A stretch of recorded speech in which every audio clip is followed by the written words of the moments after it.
Let's move on to the front of the camera. We've got many more buttons and dials to cover. The first one here, right below the viewfinder, if you push this top button, that's the pop-up flash button. That pops the flash up, but there's a button just below that, which if you push and hold and turn the main command dial, you get a sequence of different options for flash function.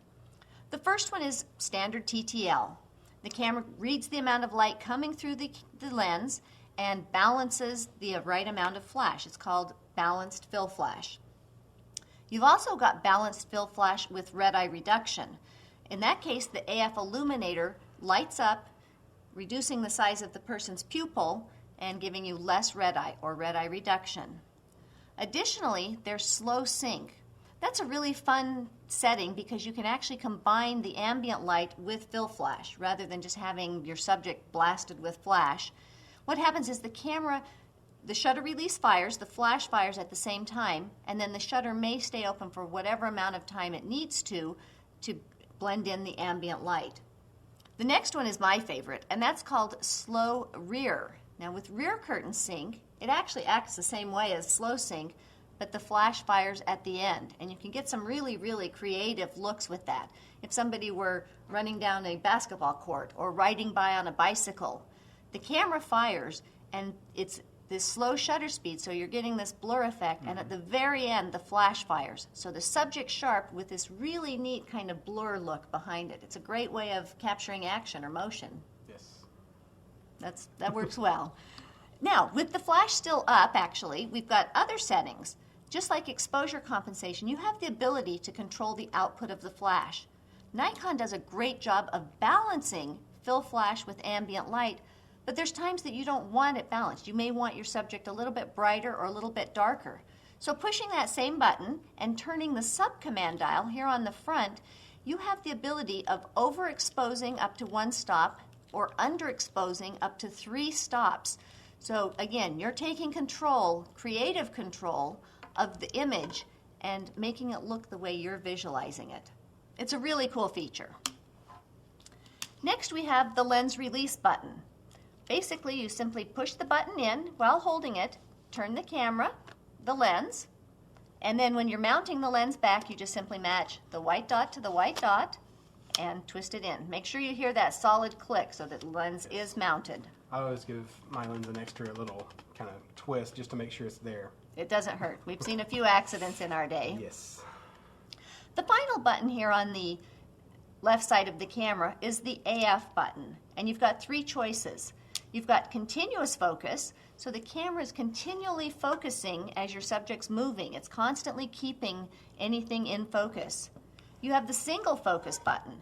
When you tile in the single, when you depress the shutter release, the camera locks in focus and keeps it locked in until you lift your finger off the shutter or take a picture. So that comes in handy whenever, say if I was taking a picture of something and it's not exactly in the subject's not in the center of the frame, so I would focus on the subject and then recompose, and that stays in focus, right? Absolutely. Great. And when you're in continuous, if you were to do that same thing, it would just refocus. To wherever I have the cursor. That's right. Now, there's one beautiful thing about this camera, and that's the focus points, which we'll get to as well.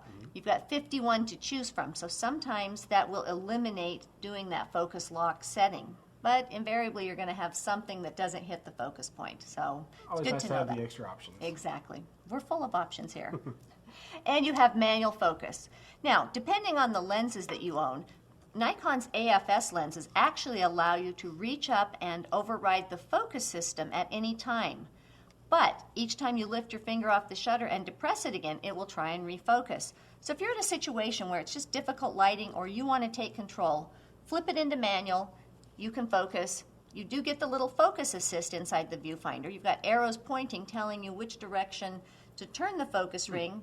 Little green light comes on saying you're in focus. Okay. But again, you can override that. You can focus exactly where you want. In addition to the buttons and dials on the D700, you've got a couple connectors.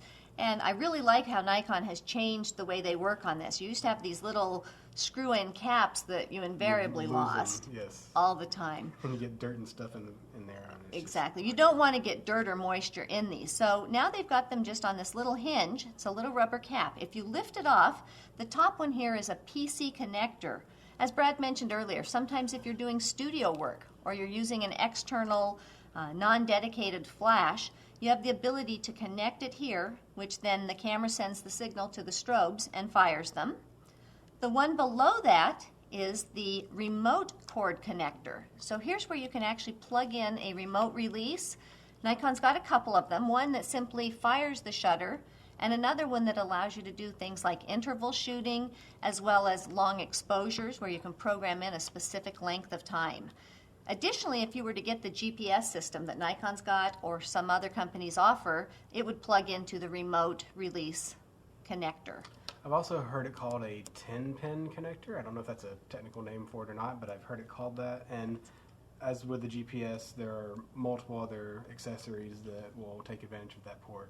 Exactly. So refer to your instruction manual for the full listing of those. Right.